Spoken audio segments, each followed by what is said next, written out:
Bitcoin's price on verge of collapse. Do not be fooled. We're reacting to Altcoin Daily today, so let's check it out.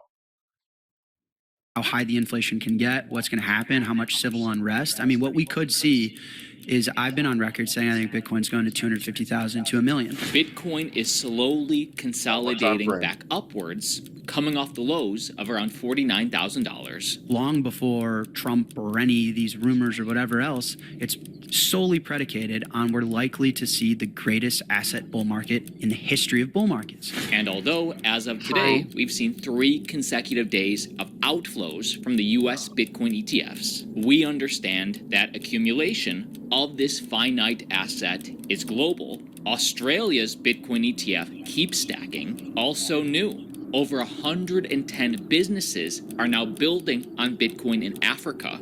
Do you think this number is growing or shrinking in the next few years? Sure. And any dip is just... It's wrong.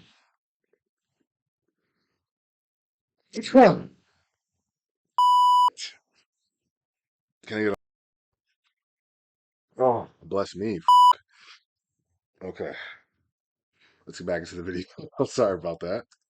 Is part of the natural ebb and flow of a free market with an asset that's only headed in one direction. Why? Because central banks have progressively price fixed everything. Whenever something breaks, they don't let the business cycle complete. Exactly. They don't let... And that's the difference between crypto, because we always let the liquidity fall out of the market. We always have to experience these crazy 90% dips because we flush out, do a restart every single cycle. Anything fail. They don't allow for pain. Right. So with the next Federal Reserve meeting coming in September, and the Fed now equipped with ammo to lower interest rates to stimulate this economy. A lot of us criticize the Fed, and rightfully so, for many things, but one thing that they did get right is they've kind of reloaded their ammunition. And so now we've got rates over 5%. They've sold off $2 trillion. Well, the real problem is a lot of people find out about Bitcoin. They don't actually do the research. Like, take a second to read the white paper, like I tell everyone, and you have a way different thought process on everything. Or so off their balance sheet. If we get to some sort of market slowdown or downturn, the Fed seems to be more trigger happy. They're a little bit more sensitive. You saw this with the 2 emergency rate cuts in 2020. And I do think that they have that ammunition now to fight that market downturn. But what's it mean for Bitcoin? And with quantitative easing, again, not a question of if, but when. Is this the cycle where central banks try and price fix the bond market?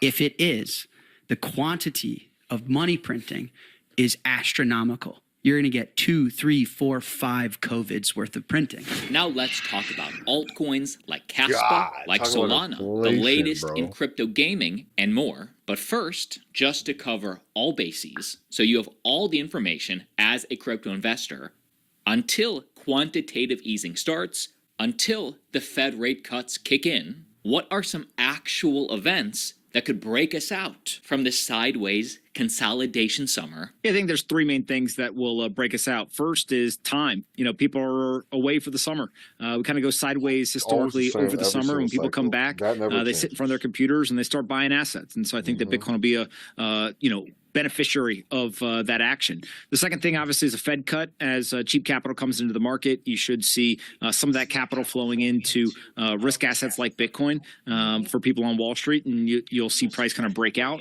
And then the third thing is I do think that if former President Trump is reelected, there's a lot of folks who are kind of looking at him as the pro-Bitcoin or pro-crypto candidate. Yeah, because I haven't really heard anything from Democrats this far, like about any Bitcoin talk. All I've ever heard is Trump talk about it. He obviously has his token as well, right? A lot of other meme tokens built around his name. So I feel like regardless of who wins, is going to be money printing. But I think the better option just for asset appreciation is Trump, in my opinion. And I would expect Bitcoin to rally on his reelection as well. And by the way, the amount of corporate money flowing into this political season from pro-crypto companies, as covered the other day, is almost 50% for more than just the presidential race, and they're winning. So far, where the crypto cash is going in the primary races, wins have followed. We're talking a more than 85% win ratio so far when pro-crypto super PAC money is involved. And for the latest news for Kamala Harris, is she warming up or what is her stance on crypto? Last week at the Democratic National Convention, we heard from a senior campaign aide, and when he was specifically asked about her stance on crypto, he said that the VP would embrace policies that support emerging technologies. Meanwhile, Coinbase's chief policy officer saying that they've been meeting with the Harris team behind closed doors, and they're very pleased about those talks. And of course, Kamala is in office now, so some action, maybe firing Gary Gensler now, would truly show where she stands. If you're sitting vice president, then you can do action, right? And I think that's really what people are looking for.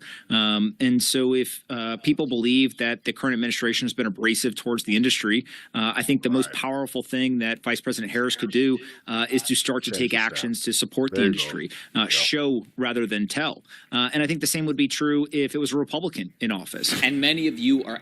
Yeah, I think the problem is right now the technology is still so new, even though Bitcoin's been around from '08. So crypto as a whole is still very misunderstood. So I think a lot of these on lawmakers' parts about putting certain things in place is going to help the asset grow, and it'll start to change the minds of the regular folk, if you want to call them that, whatever you want to call them.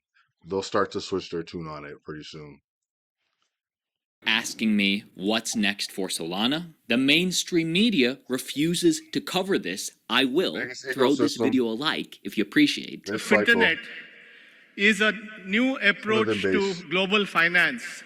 Today at the Global FinTech Fest, two juggernauts of tech presented a demo of the Finternet, a user-centric global financial infrastructure tokenizing any asset on a unified ledger, which is defined with 3 U's. It is user They gotta really explain that because that sounds like centralization. centric. It puts the user at the heart of what we want to solve, because users want more control over their lives, over their assets, over their destiny.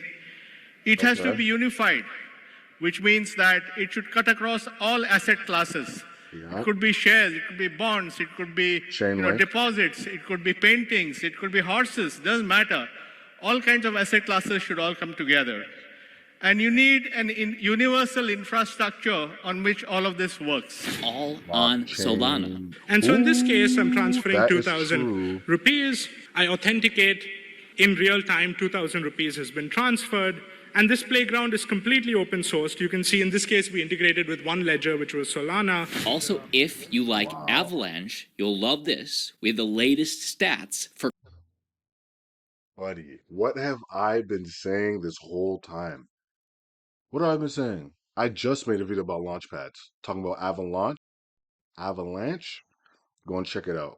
Link in the description. Crypto game Off the Grid, which is on PlayStation now, which is wild. The fact that I'm now playing Off the Grid, playtest on my PS5, is insane to me, given where we were 3 years ago. It's clear that people want to play Off the Grid, the first blockchain game on PS5. I am an early investor into this, and the closed playtest just saw around 400,000 transactions from over 30,000 players this past weekend alone. The fact that in 3 years, it's just we've leaped miles past what we used to see. Now, the Web3 aspect of this game isn't live yet. It's just, you can play it on PlayStation 5 now. I encourage the audience, check it out, start learning how to win. Also, many of you were asking me for an update on Kaspa, which is the 27th largest cryptocurrency by market cap. Marathon Digital CFO Salam Khan says Kaspa is a bet in latest interview. Marathon Digital is a... If you guys want a key tip on Kaspa, I'm not going to say a lot about it, but it's DAG. And I'm not going to say it's the next Bitcoin because you hear that about different Ethereum killers and things like that. But look out for Kaspa. That's all I'm going to say. A heavily respected Bitcoin mining company in the US. We've got some very smart people in the company. And one of the things that we have been able to incubate within the company is out-of-the-box ideas. And one of that ideas was Kaspa. And Kaspa is a bet. We continue to remain committed to Bitcoin mining. A majority of our revenues are tied to Bitcoin mining, but then we also have invested in Kaspa miners and freed up about 1% of our energy source to mine this Kaspa product, which is very high margin, between 85 to 90% margin in the current pricing environment. Obviously, it will fluctuate with the period of time as the global hash rate increases and as this coin becomes more mainstream. But it provides us that opportunity and think out of the box where we can use the same electrons, create more value for our stockholders, and then we can monetize that, either keep it on our balance sheet or monetize that and buy more Bitcoin and continue our story. Now, anybody interested in earning CASPA, exchange partner Margex is doing a CAS airdrop up to $5,000. Now, in my journey, just to learn how, I have been practicing small amounts on Margex. The reason I started using Margex is because there is no KYC, and obviously, if you want a more established exchange, you'd go for the Bybits, you'd go for the Binances. But on the other hand, some people don't want to give up that information. They don't want a KYC. Just be sure to use protection and never keep your crypto on an exchange. Trade it and then get off it. But anyway, there is a CASPA airdrop. Great video. We're gonna see where the Bitcoin price goes in the near future, but in my opinion, after the election this year, when the waters start to smoothen out, we know we're headed policy wise. That'll tell the tale for most assets and just the economic environment as a whole.